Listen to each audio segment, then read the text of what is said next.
Hello, I'm Joyce. I'm June. And I'm Paula.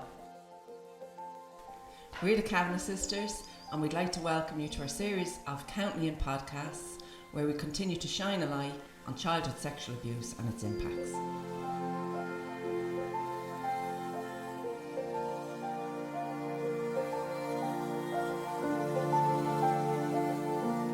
Hello everybody, welcome back. It's been 2 years since our last podcast. Sounds like since my last confession. I know. Why did we choose to take a step back 2 years ago? To protect ourselves, to get through the impacts of COVID. Took a break to look after ourselves because we knew all the things coming in with COVID was having an impact on us on a mental level. I also felt at the time, we were doing podcasts once a week, and we know we work best when we're sitting physically in front of somebody. And when the COVID restriction came in and we had done a couple of podcasts over Zoom, it didn't feel as right as it does when you're sitting in front of somebody. Right in the early stages, we noticed how triggering the restrictions were to our abuse. I personally found at the time, I wasn't really understanding why I was being so triggered and why I was getting so angry and annoyed at the restrictions that were coming in, because after all, if it's a pandemic and people are trying to save other people's lives, surely that wouldn't have annoyed me. But the reason why it annoyed me is because what the government did and the way they brought in all the restrictions was grooming. It was the same as it was being groomed by the outlet, so that the one person would end up in control, which was the government. And I didn't like that. So that actually triggered you. Yeah, hugely. Yeah. See, I don't think I'd have even been aware. I knew something was happening. And, even at the beginning, I would say to you, I was convinced myself because I was a lot more active. The weather was fabulous. We had a street party here every weekend. Everyone stayed at the hall door and played music. And I went for walks all the time. And I actually felt, no, this is good. But I know when I went to a supermarket and I had to queue up outside, I would have easily committed murder, the effect it had on me. See, I didn't put that together. It is again about being told what you can and can't do. Because like you, I would have felt at the very beginning, I was trying to see what was the positives in everybody being locked in their homes, because I felt there had to be some. So when you're seeing that nature was repairing itself because of the damage that humans do, that's what I was pinning my hope on. At the very start, I knew there was something wrong. I remember thinking, God, this is so familiar. Everybody else was all singing on the same hymn sheet. The fact that I'm going around thinking, there's something wrong with me because I think differently than all those other people who are walking around. So where does the fault lie? Growing up, everybody else seemed perfectly fine but me. That feeling of being separate, as in I felt differently than the people who were around me, were thinking the lockdowns were a good thing, they were necessary. And the wearing the mask was a necessary thing. I didn't think or feel like that. And because I didn't think or feel like that, I felt that triggered how I felt as a child. It triggered me back into that feeling of, I'm on my own here, because nobody else is thinking the way I am. Everybody else seems perfectly fine, they're getting on with their life. I'm the only one that seems to have an issue with this. And the way I would have felt about the outfit growing up and thinking, yous all seem to like him, I want to kill him. That is what got triggered by the COVID. Yeah, so the government took the place of the outfit, and everybody around me who were adhering to the rules and doing what they're supposed to do, to me took the part of the family, and I was on the outside again. That's why COVID impacted me so much. So it just threw me straight back in, and then I went through that process of blaming myself. I would have loved to feel the way other people did. I would have loved to just toe the line, do what everybody else is doing. I couldn't do it as a kid. I couldn't do it as an adult either. How long would you say we were into COVID before it dawned on you that it's triggering the past? Quite short. And the longer the time went on, I'd say in the first year, I wouldn't have been as aware as I would be now. In the second year, I was very aware of why I felt completely isolated. It wasn't about COVID. It was about what COVID represented to me. Oh, absolutely. And that brainwashing and that not being able to ask a question and only going to the source you're told to go to for information. All of that was like being in the house and God telling you what you could and couldn't believe, think, feel. At the start, I would have been trying to think of, this is an opportunity we've been handed. There's something good happening here. My life didn't change that much. As in, all my kids live here. So I had seen them. I seen them regularly. They still called in. We had meals. I went for walks. After a while, I have to say, and it didn't take long, I was getting very fucking bored because it didn't feel right, and it felt like I was running, but I didn't even look what would I be running for. I didn't personalise it. It took me a long time to personalise it. Aye. When I was watching the news one night and this old woman is dying and our family are sitting outside the window, oh God, it just broke my fucking heart. I just couldn't believe that we'd let it get that bad. And you see, when you were looking at that thinking that's awful, I was looking at that and I was enraged. I was so enraged that we were allowing the government to let that happen. My fear, I was imagining if something happened to Christopher, and I just thought, I'll sign away my life. I'm not allowing somebody that I love to die on their own. I just couldn't comprehend how they could allow that to happen. Yeah. There was one or two standout things that happened that just felt unforgivable, where they just crossed a line, like not being allowed to attend a funeral, not going in with your pregnant wife, elderly people having to die alone. That's part of the healing process, is the love and nurturing you receive from your friends and family, and you can't get access to any of that. Yeah.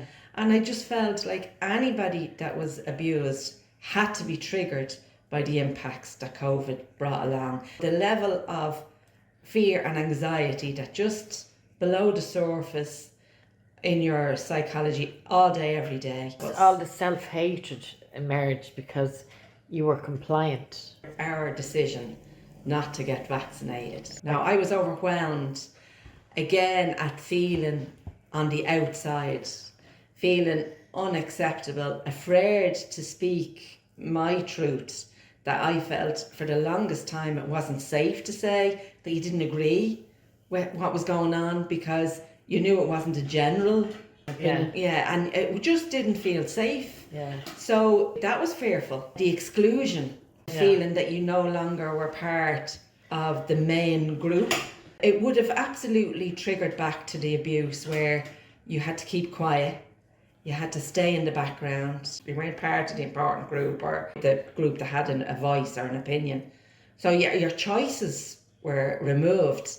And it's the first time, apart from being abused, it's the first time that I had to experience that level of fear and anxiety and powerlessness. The only thing about it is, I think we have spent decades trying to explain to people what it's like to live in an environment where abuse is occurring and to live in that trauma day in, day out. Now I think people could be in a much better place, because now they've all experienced what it's like living in a situation where somebody is controlling your thoughts, your actions, where you go, who you go with. Now I think people could be in a much better place to have empathy for people who, say for instance, battered women who don't leave their spouse. The judgments that were made before was, why did you just get up and leave your grown woman?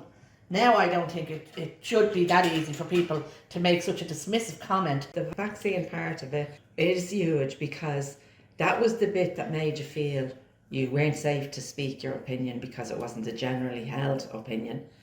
That feeling of exclusion and the escalation of it and where it might lead to was frightening, because you heard presidents announcing, this is a war against the unvaccinated and I'm going to make it my life mission to make life as difficult as possible. Walking by restaurants with people sitting in it knowing you can't do that. But the immediate fear was the loss of bodily autonomy, the shock that those idiots that are running our country actually could touch your life in a very personal way. I had never experienced that before. I grew up believing none of them could tell the truth. I never felt it so much in my own life. Yeah, well, I have to say now, I don't ever remember hating anyone. Even the outfit, I don't think I ever hated him. But my God. Oh, I so did. Didn't feel it the way I feel it now when I listen to Politicians avoiding answering questions. That is a trigger. And I think a lot of victims in particular, especially over the last 2 years, would be able to say, actually, it's not them, they're useless, but that's not my issue. My issue is the compliance, that have to go along, don't speak your mind. Well, the abuse, you knew it was wrong, you didn't want it, you couldn't say it.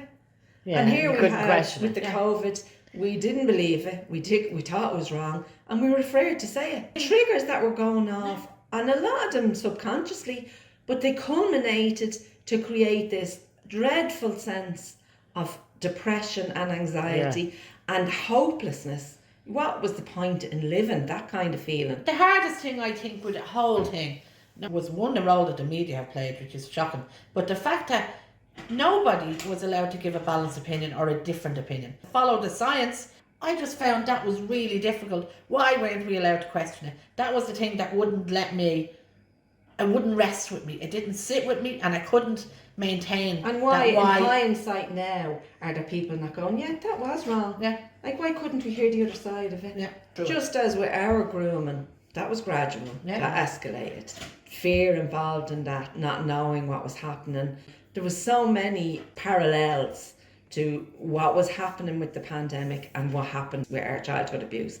We're really representative of children who've been abused before the age of 7. Science shows the first 7 years of their life, their mental capacity is altered as a result of trauma and abuse. But at that young age, impacted us to such a degree that we have internal damage that we'll probably never uncover. But we are still in a healing process.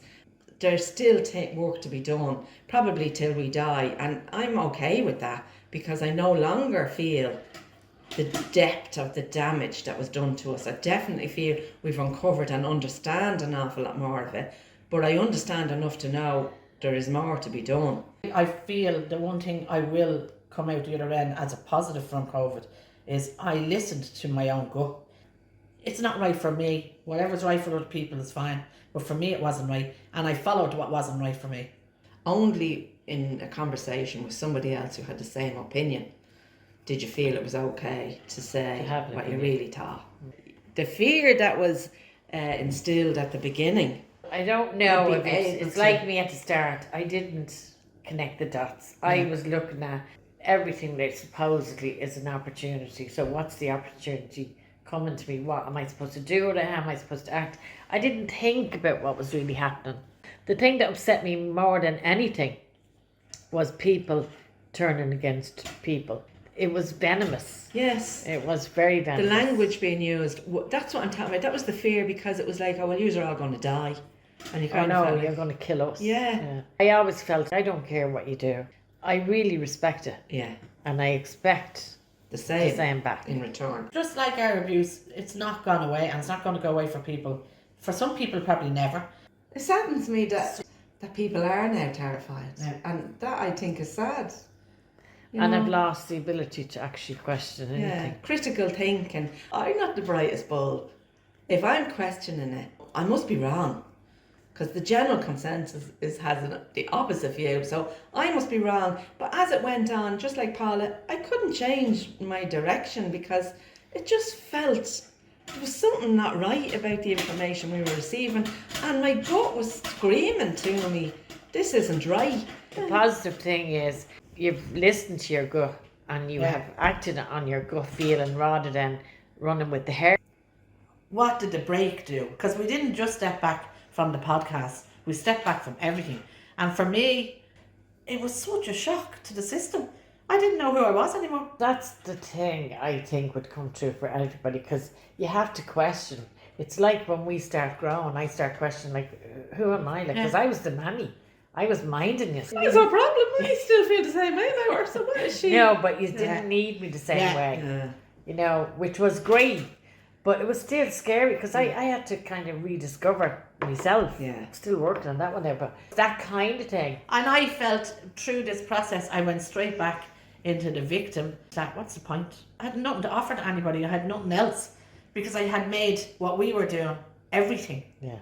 Which isn't healthy either. No, but it's a very good thing to notice. What you've just expressed there shows great insight and awareness. And that in itself is the way out. Trying to get a balance in anything, because we're all the same. We're all or nothing. I would say that I never regretted stepping back. And still to this day, I felt I didn't realise the stress I was living under until we stopped. And I went, it was like, holy fuck, I'm not doing that again. Now, I didn't know I was doing it. I didn't know the level of stress I was carrying until I stopped. I can honestly tell you, I didn't feel it stressful. So now I think if we go back to do work, which I hope we are, it should be more... It'll be measured. It'll be...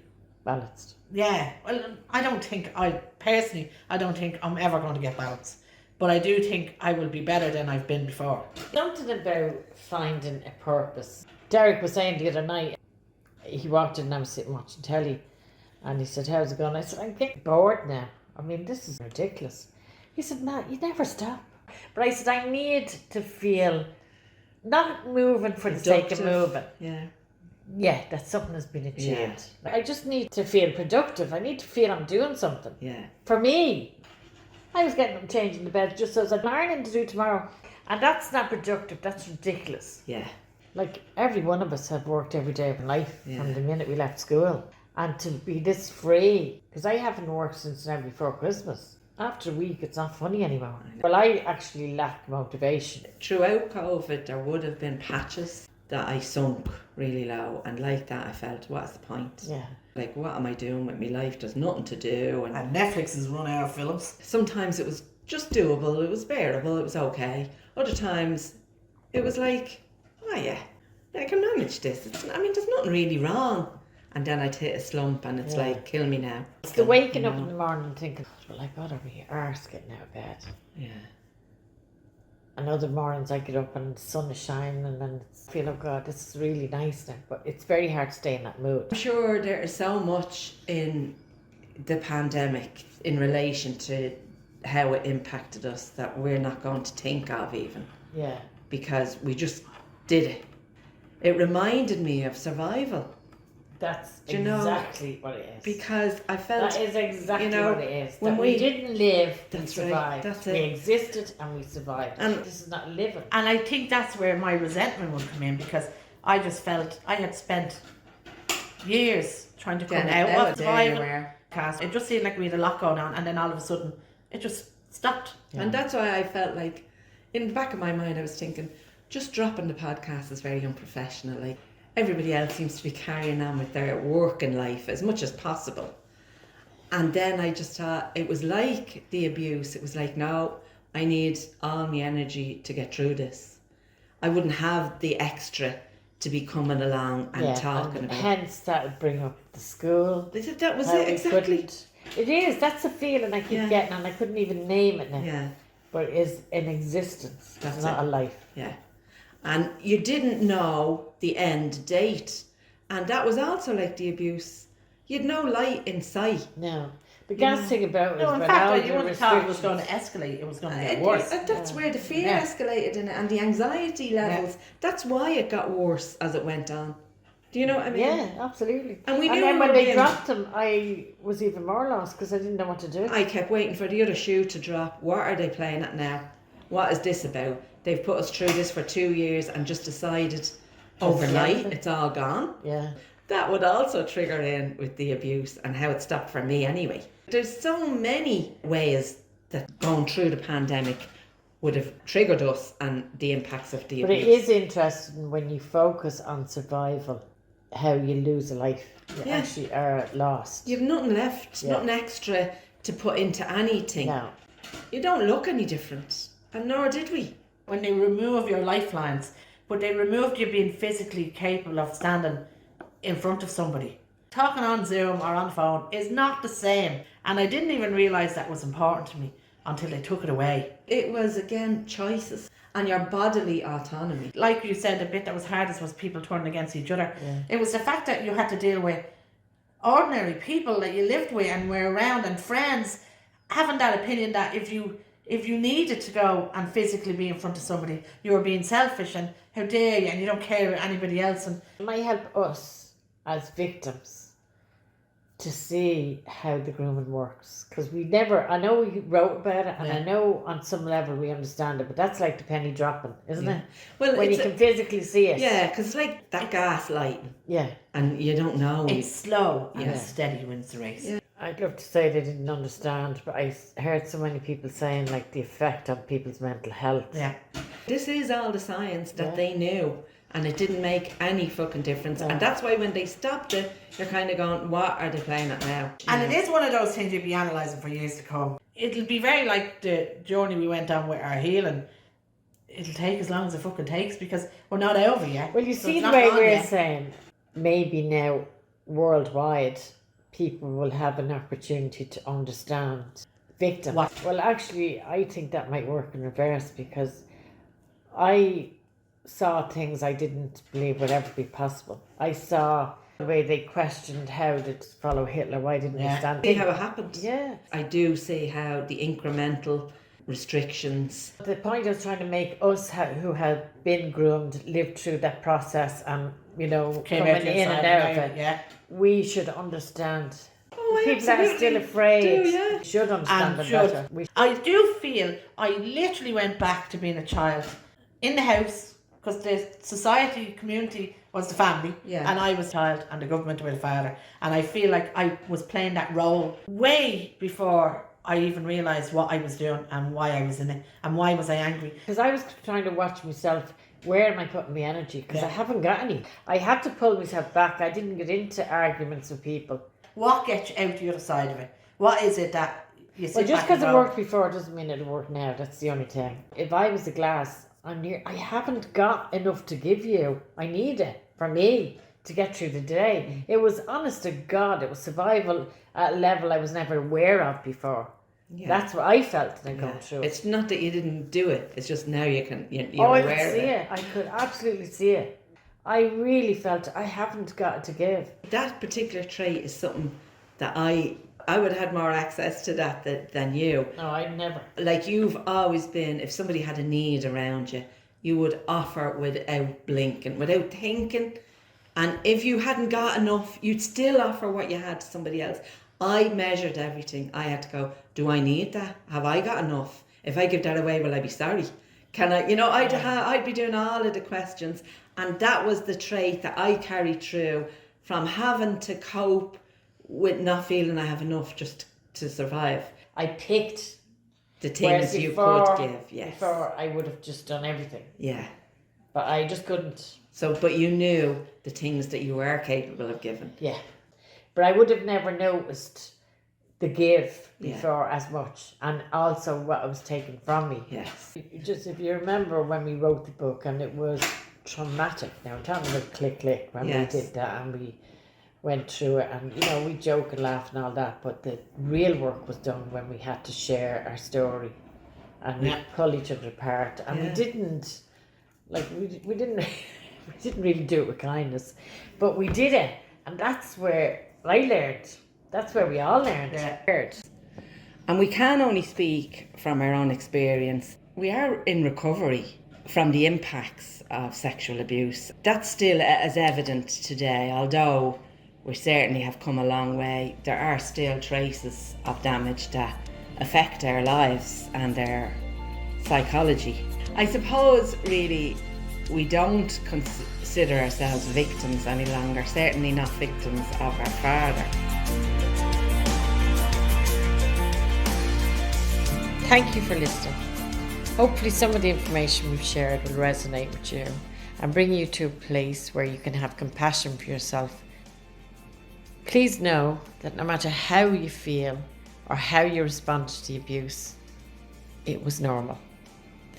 We're hopeful and optimistic that those in a position of power to bring about change will be moved into action so we can finally eradicate childhood sexual abuse. So please spread the word and share the information. The decision to heal from childhood sexual abuse places you on the most important journey of your life. You're in charge of this journey. Only you know what works for you and what doesn't. It takes as long as it takes, because there's no rushing it and there's no faking it. You have to feel it. And just as the ripple of pain that you're in goes out and impacts all of those around you, so does the healing.